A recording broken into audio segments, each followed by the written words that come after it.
கோவை ஈஷா யோகா மையத்தில் 32வது மகா சிவராத்திரி விழா இன்று கொண்டாடப்படுகிறது. சிவராத்திரி அன்று கோள்களின் அமைப்பு இயற்கையாகவே மனிதர்களின் உயிர் சக்தி மேல்நோக்கி எழுப்புவதற்கு உதவுகிறது. அன்று இரவு முழுவதும் பக்தர்கள் விழிப்புடன் இருப்பர். விடிய விடிய சிவபூஜை செய்து இறை வழிபாட்டில் ஈடுபடுவர். ஆண்டுதோறும் சிவராத்திரி ஈஷாவில் பிரம்மாண்டமாக கொண்டாடப்படுகிறது. இந்த வருடம் சிறப்பு விருந்தினராக பாதுகாப்புத்துறை அமைச்சர் ராஜ்நாத் சிங் கலந்து கொள்கிறார்.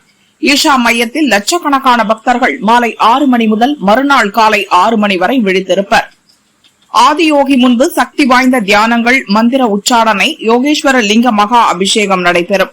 இரவு முழுவதும் தியான லிங்கம் மற்றும் லிங்க பைரவி சன்னதி பக்தர்களுக்காக திறந்திருக்கும். முதன்முறையாக சத்குரு பிரதிஷ்டை செய்த யோகேஸ்வர லிங்கத்திற்கு மகா அபிஷேகம் நடைபெற உள்ளது. தியான லிங்கத்திற்கு பக்தர்கள் தங்கள் கையாலேயே அபிஷேகம் செய்து மகிழ்வர். சிவராத்திரியின் முக்கிய காலமான நள்ளிரவு, சந்தியா மற்றும் பிரம்ம முகூர்த்த நேரங்களில் சக்தி மிகுந்த தியானங்களை சத்குரு வழிநடத்த உள்ளார். நம் நாட்டின் பாரம்பரிய மற்றும் நாட்டுப்புற கலை நிகழ்ச்சிகள் நடைபெறும். ப்ராஜெக்ட் சம்ஸ்கிருதி குழுவினரின் நாட்டிய நிகழ்ச்சி மற்றும் ஈஷா சம்ஸ்கிருதி பள்ளி மாணவர்களின் தேவார பன்னிசை நிகழ்ச்சி நடைபெறும். பக்தர்களுக்கு தேவையான பார்க்கிங் வசதி, குடிநீர், கழிவறை, மருத்துவ வசதிகள் ஏற்பாடு செய்யப்பட்டுள்ளது. விழாவிற்கு முன்பதிவின்றி நேரடியாக வருகை தரும் மக்கள் இலவசமாக கலந்து கொள்ளலாம். லட்சக்கணக்கான பக்தர்களுக்கு அன்னதானம் வழங்கப்படும்.